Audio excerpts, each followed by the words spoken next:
Selamat malam. Sebelumnya, perkenalkan nama saya V. Angelina dengan NIM 20104172444, kelas A4, jurusan manajemen, mata kuliah e-marketing, yaitu yang diselenggarakan pada hari ini, hari Senin, tanggal 8 Mei 2023, dengan dosen pengampu Ibu Rianti Ardana Reswari SMMM. Pada kesempatan ini, saya akan menyampaikan hasil jawaban saya mengenai UTS e-marketing. Untuk bagian pertama yaitu teori, soal nomor 1, yaitu kebangkitan pemasaran media sosial dan pemasaran mesin pencari atau search engine marketing telah memperkenalkan pemasar pada manfaat digitalisasi. Definisikan konsep digitalisasi pada e-marketing. Jawaban saya yaitu, pada dasarnya e-marketing adalah hasil dari informasi teknologi yang diterapkan pada pemasaran konvensional, yaitu dimana konsep digitalisasi e-marketing ini merupakan penerapan atau hasil evolusioner cara pemasaran konvensional ke pemasaran modern, di mana e-marketing ini mencakup semua aspek dari pemasaran online seperti pengembangan website, kemudian pemanfaatan media sosial, iklan digital atau content marketing melalui platform atau saluran pemasaran online untuk mencapai tujuan bisnis. Nah, digitalisasi e-marketing ini bertujuan untuk meningkatkan efektivitas dan efisiensi pemasaran baik produk maupun jasa, yang kemudian berefek pada peningkatan jumlah penjualan, kemudian memperluas jangkauan pemasaran, kemudian memperkuat hubungan dengan pelanggan, dan meningkatkan kepuasan pelanggan, serta menambahkan nilai pada produk yang dapat memperkuat brand image perusahaan. Kemudian untuk soal yang nomor 2, dalam konteks digital, setiap titik koneksi dengan pelanggan seperti transaksi dan komunikasi terekam oleh perusahaan. Terlepas dari soal privasi, terdapat sumber informasi yang berlimpah untuk menyusun profil pelanggan, termasuk fenomena apakah ini dalam e-marketing, apakah hal tersebut dapat menghasilkan nilai atau laba bagi perusahaan. Jawaban saya termasuk ke dalam fenomena riset pasar dengan menggunakan database marketing dalam menciptakan CRM atau Customer Relationship Management. Nah, dalam hal ini, profil pelanggan dibentuk dengan tujuan membantu perusahaan dalam membentuk strategi pemasaran, kemudian dalam menentukan target pasar yang lebih relevan dan personalisasi, serta menyediakan produk dan layanan sesuai dengan kebutuhan dan keinginan konsumen atau pelanggannya. Melalui hal tersebut, perusahaan dapat meningkatkan hubungan dengan pelanggan yang dapat menyebabkan pelanggan mereka menjadi loyal dan mendapatkan pelanggan baru dari pelanggan yang loyal tadi, kemudian mendapatkan pelanggan baru yang lebih cepat dan menumbuhkan nilai perusahaan yang tentunya berimbas pada peningkatan penjualan yang dapat meningkatkan laba perusahaan. Kemudian untuk soal yang nomor 3, teknologi dari e-marketing merubah banyak aspek strategi pemasaran. Sebutkan 2 elemen kunci dalam perencanaan strategis. 2 elemen kunci dalam perencanaan strategis, yang pertama yaitu mempersiapkan analisa SWOT guna mengetahui kekuatan internal dan eksternal perusahaan. SWOT sendiri terdiri dari strength, kekuatan, weaknesses, kelemahan, opportunities, peluang, dan threat, yaitu ancaman. Strength dan weaknesses atau kekuatan dan kelemahan termasuk dalam internal perusahaan, yaitu yang berkaitan dengan keunggulan, kekuatan yang dimiliki atau kelebihan yang dimiliki oleh perusahaan dari para pesaingnya, yang membedakannya daripada pesaingnya, dan kelemahan yang dimiliki oleh perusahaan itu sendiri.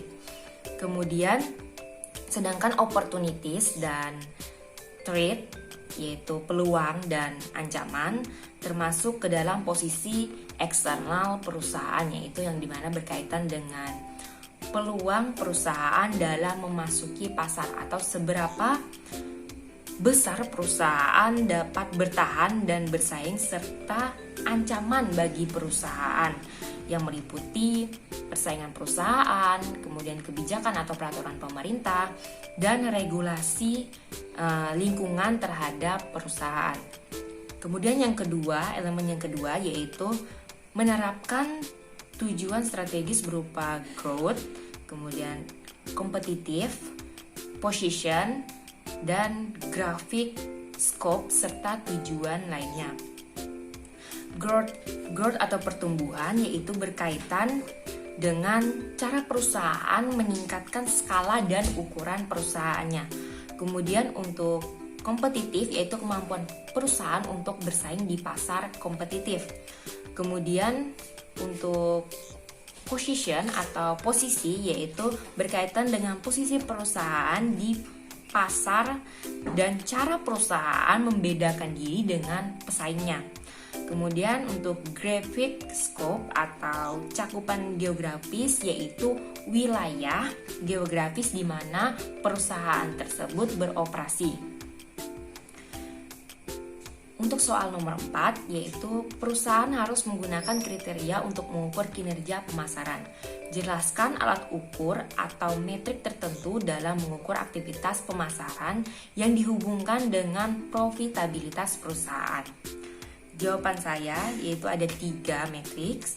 Yang pertama yaitu matriks pemasaran yang berkaitan dengan meningkatnya teknologi database untuk mengumpulkan lebih banyak informasi, menambah ketersediaan dan kompleksitas matriks pemasaran melalui saluran distribusi baru, serta mendorong pelanggan dan nilai pemasaran baru perusahaan.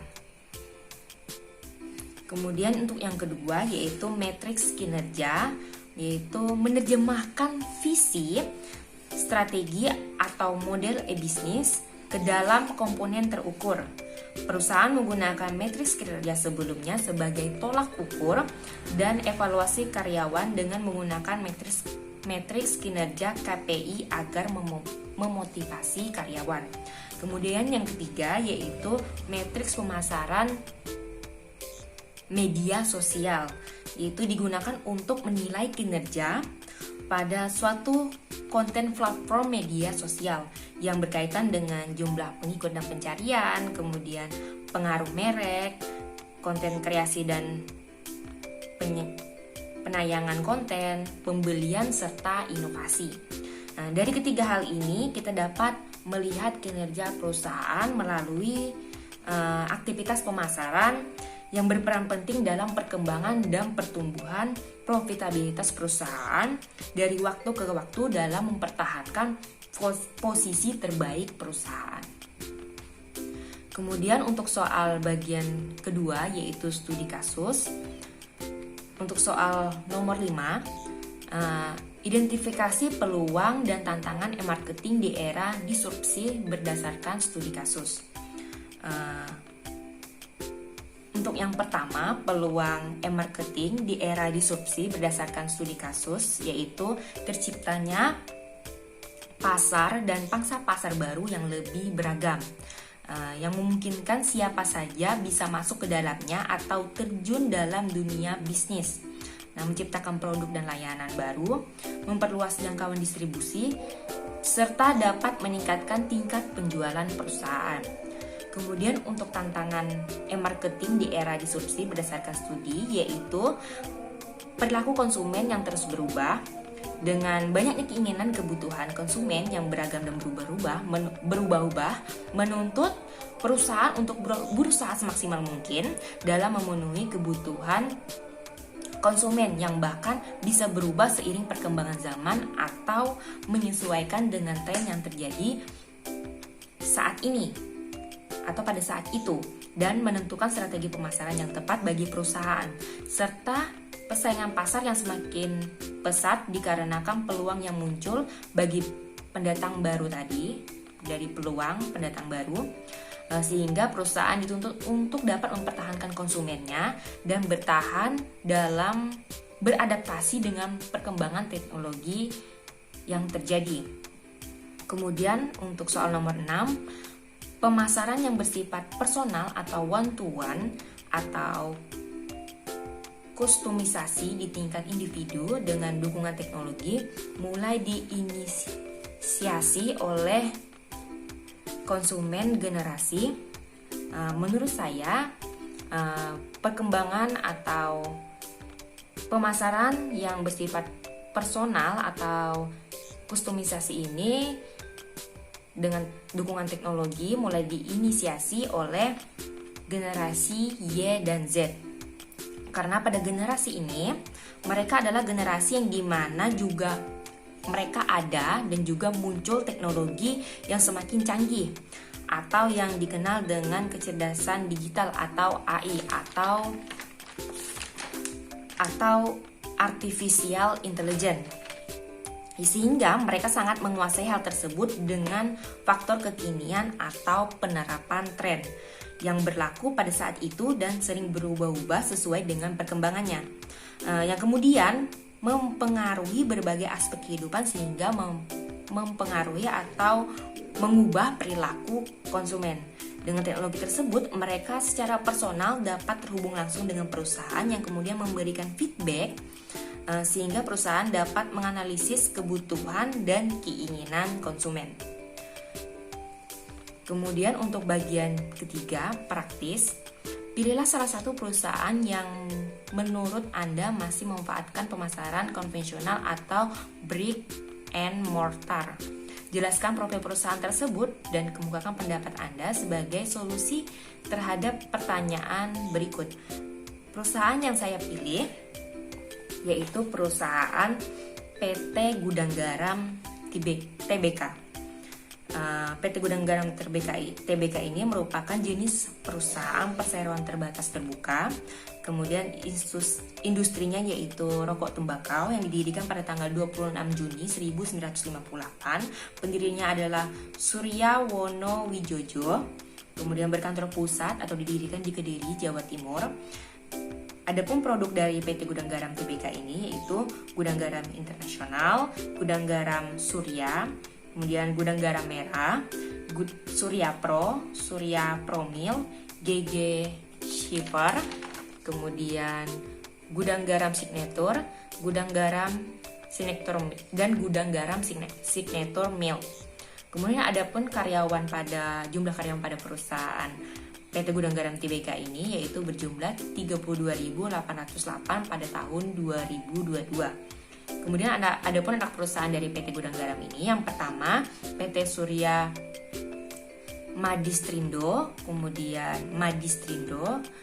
PT Surya Dodo Investama, PT Surya Pemenang, PT Surya Air, PT Graha Surya Media, kemudian PT Surya Inti Tembakau, PT Surya Abadi Semesta, PT Surya Kerta Agung, serta Galaxy Prem Ltd. Adapun situs webnya yaitu www.gudanggaramtbk.com. Kemudian untuk soal nomor 7, teknologi terkini apa yang Anda bayangkan dapat membawa nilai marketing pada perusahaan PT Gudang Garam TBK ini? Ada 4 teknologi, yaitu yang pertama database marketing dan big data, yaitu di mana teknologi ini bisa membantu perusahaan mengumpulkan data dan membentuk profil konsumen, menganalisis perilaku konsumen dan data penjualan, sehingga perusahaan bisa mengembangkan strategi pemasaran yang tepat pada perkembangan teknologi saat ini. Kemudian yang kedua yaitu AI atau Artificial Intelligence, yaitu dapat membantu perusahaan dalam menganalisis data perusahaan maupun data konsumen dari database marketing maupun big data dan mengambil keputusan yang tepat dan lebih cerdas. Kemudian yang ketiga yaitu IoT atau Internet of Things, dapat membantu perusahaan memantau dan mengoperasikan dan mengendalikan proses produksi untuk mengoptimalkan proses produksi yang lebih efektif dan efisien. Kemudian yang keempat yaitu blockchain, yaitu dapat membantu perusahaan dengan dapat meningkatkan keamanan, kepercayaan dan transparansi transaksi dan rantai pasokan. Kemudian untuk soal nomor 8, rancanglah analisa SWOT sebagai langkah untuk memformulasikan strategi marketing yang tepat pada perusahaan tersebut. Rancangan analisa SWOT pada perusahaan PT Gudang Garam Tbk ini yang pertama yaitu strike kekuatan, yaitu yang pertama PT Gudang Garam ini sudah mempunyai identitas merek yang kuat. Kemudian yang kedua, loyalitas pelanggan karena pangsa pasar yang dominan. Yang ketiga yaitu memiliki jaringan distribusi yang luas. Untuk yang kedua yaitu weaknesses, yaitu kelemahan. Yang pertama, promosi produk yang tidak sehat. Karena kita tahu pada produk PT Gudang Garam ini atau produk rokok ini ada tulisan bahwa pada promosinya rokok bisa membunuh Anda atau rokok membunuhmu.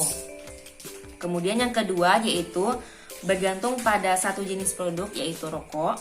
Dan yang ketiga yaitu persaingan yang ketat pada perusahaan yang sejenis atau pada industri rokok. Untuk yang ketiga yaitu opportunities atau peluang. Yang pertama, memperluas pasar atau perusahaan dapat memasuki pasar internasional. Yang kedua, perusahaan dapat menciptakan produk atau inovasi baru yang berkaitan dengan rokok.